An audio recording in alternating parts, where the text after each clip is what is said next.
Good afternoon, Excellencies, distinguished delegates, ladies and gentlemen. Let me start by thanking my good friend Roberto Vigotti, the Secretary General of RES4 and Africa, for inviting me to the 2019 annual conference on the overall theme, Overcoming Africa's Energy Access Gap, Strategic Priorities for Scaling Up Renewables, and for asking me to make interventions under the sub-theme, Reaching Universal Access to Energy by 2030, an African Agenda for Action. Those of you who know me well would know that I would have really loved to be here to discuss the issue of energy access on the continent, particularly at this moment in time when RES4 and Africa is doing such amazing work on the continent in terms of trying to ensure that we can get access for all and leave no one behind. I'm therefore very sad and sorry that I cannot be with you in person to discuss this issue. I will actually be at another event where we will be discussing energy. So somehow or the other, we are overall advancing Africa's energy agenda. Excellencies, ladies and gentlemen, allow me to congratulate RES4Africa for the great work they have been doing to translate this vision of an Africa with energy, an Africa where all Africans have access to energy, and to ensure that we have the right investments, particularly not just energy, but renewable energy for development in Africa. ECA is pleased to have been one of RES4Africa's partners in this process. I am particularly pleased that our partnership is making good progress in this effort, and I count on building on this event today and on other events to strengthen this partnership and to ensure that it's not just a partnership where we meet and have conversations, but it's also a partnership that translates the ideas into actions for an Africa that once again becomes a continent with full access to energy at affordable prices, and that no one is left behind. Excellencies, ladies and gentlemen, for many years now, we meet in various forums such as this one and talk about access to energy in Africa. We talk about the millions of gigawatts that Africa has, the potential in hydro, in geothermal, in wind, and in solar that we have on the continent, and lament the fact that there should be no reason why we do not have access. However, our numbers continue to worsen and not improve. Installed capacity on the continent is only 180 gigawatts. This is about 10% of that of China, 16% of that of the United States, and just over 50% of India, a little bit over that of Brazil. And for many of our countries, actually, access as a percentage of the population has dropped rather than increased in the last 30 years. At this rate, African countries cannot compete. No other piece of reforms on the continent will create the jobs that we need for our youth and our women and the rest of our population if we cannot provide adequate access to energy. Energy is 30% of agriculture, it's 20% of telecommunications, it's 30% of the entertainment industry. We need energy for education, we need energy for health. Therefore, when we talk about the development of this continent, when we talk about the need for a prosperous Africa, we must have energy at the center of it. Notwithstanding the progress that we have made in the last few years, 3 out of every 5 people in Africa still have no access to energy. And those who have access to energy, it is still intermittent. The situation is even worse in the case of access to clean cooking solutions, which is where most of our women are. In most countries in Africa, well over 80% of the population continues to depend on traditional biomass for cooking, with catastrophic health and economic consequences. So not only are we paying enormously for energy when we have it, but when we don't have it, we also pay enormously for health. And so it is dampening both our growth, but also our health. And therefore, energy becomes, I think, quintessential part of the development agenda for the continent. In fact, in some countries with low access to electricity, the electricity generated is being wasted because of low consumption or low distribution and limited transmission. In many parts of our continent, we still have people who live on the transmission cables but do not have electricity because we cannot afford to drop the cable. I think these are the kinds of issues that we want to discuss, but not just discuss them at these forums, but begin to implement them. And we hope that next time when we meet with RES4Africa and the ECA and all of you distinguished guests in the audience, the African Union, the African Development Bank, the World Bank, the European Investment Bank, everybody who is interested in this agenda, that we can begin to gain and claim some success and some wins. We know that economic growth and social well-being are directly correlated with energy consumption. Yet Africa, with a big development agenda we have in front of us, Agenda 2030 and Agenda 2063, still has a per capita consumption of only 200 kilowatts per year of energy consumption. This is the lowest consumption in the world compared to per capita consumption of 1,600 kilowatt hours in the European Union and 1,075 kilowatt hours in India. Current policies and levels of ambition on the continent are not enough.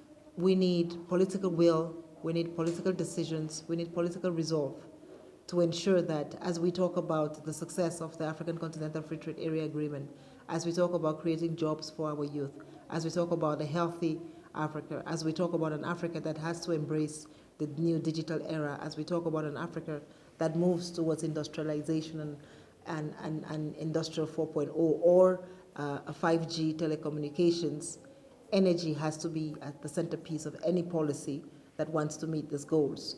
We need plenty of electricity and heat to produce the goods that we need to trade. We actually need electricity to power the trains that will carry the goods. We need electricity to power the planes. We need electricity eventually to power the cars, to power the parking lot. So essentially, we cannot have a successful CFTA if we do not have energy on the continent that is sufficient to power our economic development. Excellencies, ladies and gentlemen, we need to tackle Africa's energy challenge. I think I have laid out for you the need and the importance of getting this energy challenge right. When we talk about how many kids on the continent today are stunted, it's because they're underfed, they're malnourished. They're not malnourished because Africa doesn't know how to produce food. They're malnourished because we don't know how to store food. We don't store food because we don't have energy to store the food at the right times and then supply it to the kids who need it at the right times.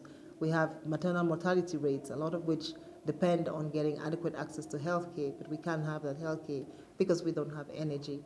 We must invest in building credible institutions, human and institutional, to ensure that our energy utilities become viable so that private sector can invest in them. We must invest in building good and credible institutions to ensure that we can actually price energy right, to ensure that those who have energy pay the right price, to ensure that the incidence of cost and use is the right one. In many of our countries, even when we have energy, the subsidy is in the wrong direction. The poor are subsidizing the rich because most of the rich don't pay, and the poor are the ones who end up paying.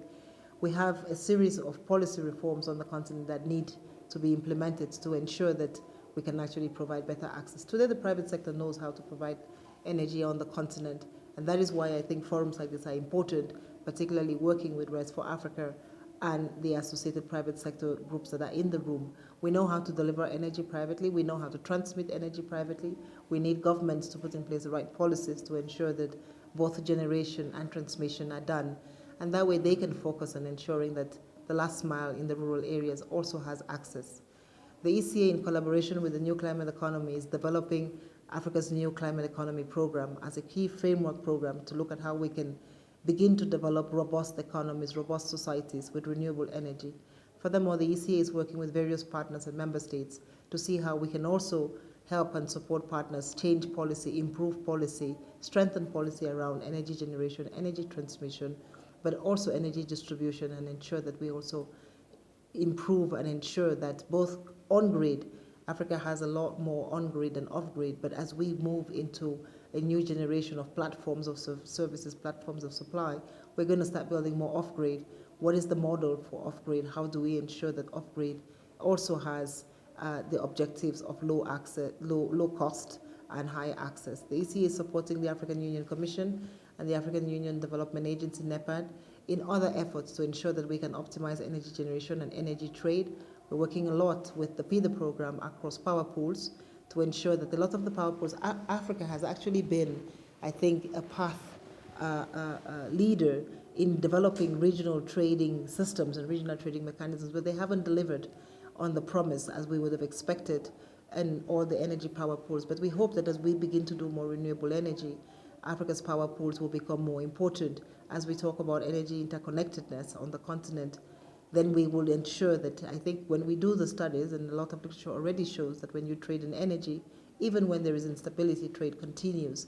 It is a huge generator of foreign currency. Therefore, I think that the economic case for the importance of transboundary trading in energy, as we talk about the CFTA, is there. It has been made, and we hope that with ECA, with RES4Africa, and our other partners, we can ensure that we build stronger partnerships across the continent that allow for this cross-border trade.